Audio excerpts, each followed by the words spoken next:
So how do narcissists get so many people on their side, or how do they get so many flying monkeys or blind supporters? And of course, if you're new here, I'm actually a diagnosed narcissist. So if you don't know what a flying monkey is, it's a person that is a blind supporter of the narcissist or toxic person. It's somebody who perpetuates the cycle of narcissistic or toxic abuse and whatnot, who supports the narcissist regardless of whatever the truth is.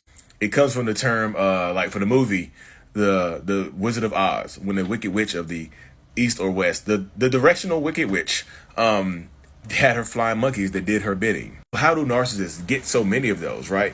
Fear and victimhood. Narcissistic people are very good at both of those, right?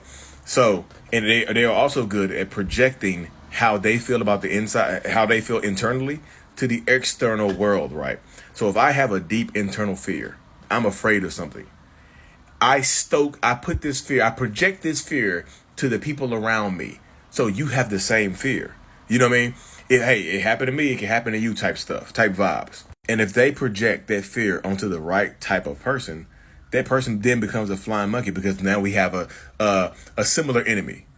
We have a just cause. We're both afraid of the same thing. We're both victims of the same thing. We're all victims of the same thing. That's how narcissistic people can have a cult-like following.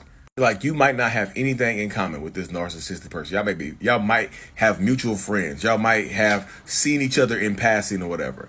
But if they can stoke the right fear within you, or the right circumstances of victimhood within you or other people around them, they can get so many people on their sides. It can get to the point where narcissistic people get this cult-like following, right?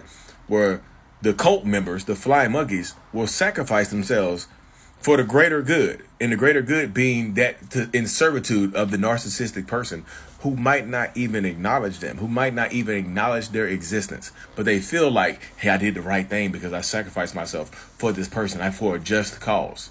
So if they can share the right circumstances of victimhood, or the right type of fear with their inner circle or their outer circle, they can create like a cult-like following, or have a lot of flying monkeys out there just having the same type of fear that you didn't even, they didn't even know they had that fear until that narcissistic person starts saying it. Hey, y'all, I'm afraid of the dark. Y'all know the darkness will come and get you. You know, if the darkness got me, it'll get you. And you might not even be afraid of the dark, or that flying monkey or that blind supporter might not be afraid of the dark. But then one day the lights go out and they start thinking about that narcissistic person, like, oh no, I'm in the dark. The darkness is coming from me. They were right. You see what I'm saying? It is hard as hell sometimes to convince the flying monkey of a narcissist that they are, in fact, a flying monkey or a blind supporter. It is wild how that works, especially in real life, not just in intimate relationships or parenting relationships or whatever. It works, and it's just overall in real life, in the real world. Anyways, I know I rambled on a little bit, but I hope this helped. Hope it made you think a little bit.